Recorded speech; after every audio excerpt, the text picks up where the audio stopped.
movement. He is known as Sargon of Akkad, or Carl Benjamin. Give him a massive round of applause.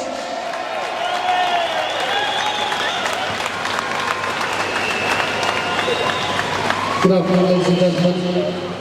It never gets old seeing such things grounds. Yes. We haven't got very much news recently, do we? Stephen Jackson Lennon was the news last fall. Tommy Robinson was leader, and there's of course the police. As just to be clear on the quotes and notes, so that's what fake news.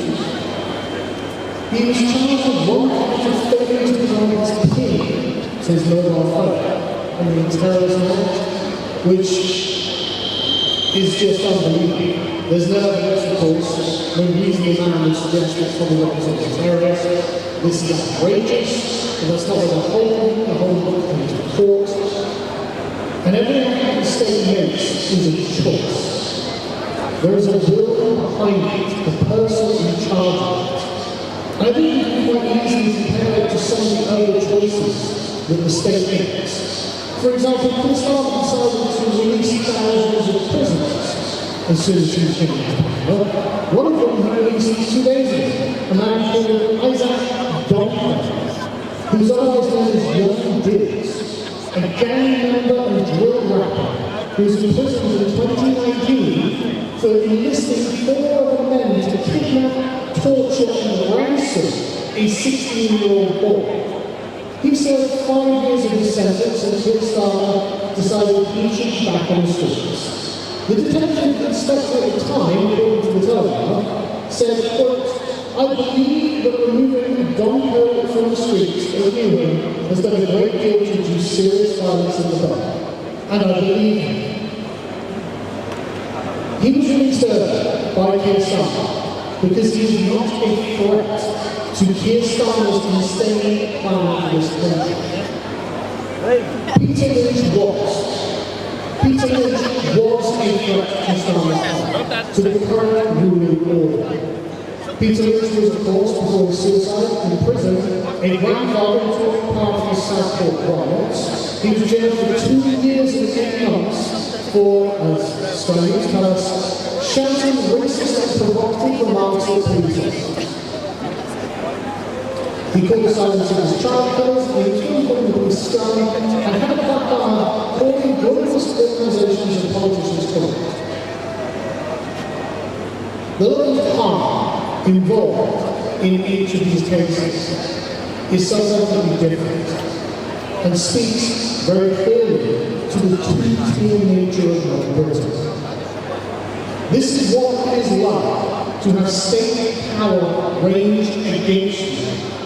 This is what it is like to know that your government serves something other than the people of the country. You will receive no grace from how the state is constituted at the moment. In fact, they openly despise you and they will tell you so. Notice how swiftly Keir Starmer politicised the Southport riots.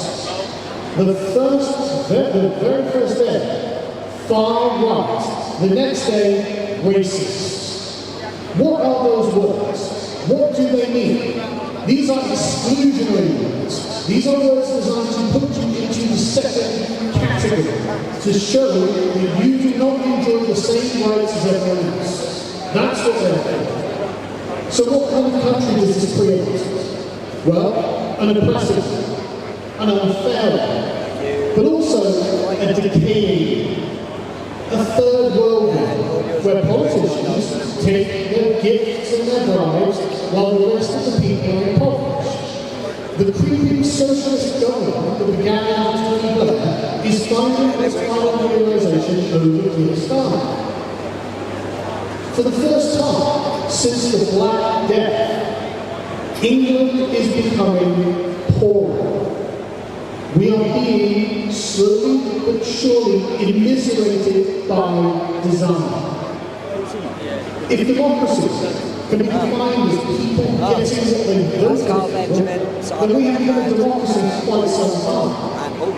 We've been voting against mass immigration for decades. We have been voting against tax increases for decades. We have been voting against the increase of the administrative state for decades. And yet, now we're saddled with the most unpopular Labour government in history that intends to increase all of these things. They're going to continue the agenda of maximisation. But what problem does that solve? What is solved by the overpopulation of Britain? We have now 15 million more people than when this began. Do we feel we have fewer or more problems at this point? They're going to continue to raise our taxes. I don't know if you might during the next budget. When does this end? When will it ever be enough? There is a black hole that will never fill because they're trying to provide national services on an international scale. It can never end. We do not have enough money. And they're going to continue trying to micromanage every aspect of our lives. When did we end on sentences?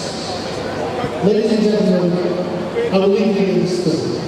All of these parties basically agree with the same thing. We have to use our vote.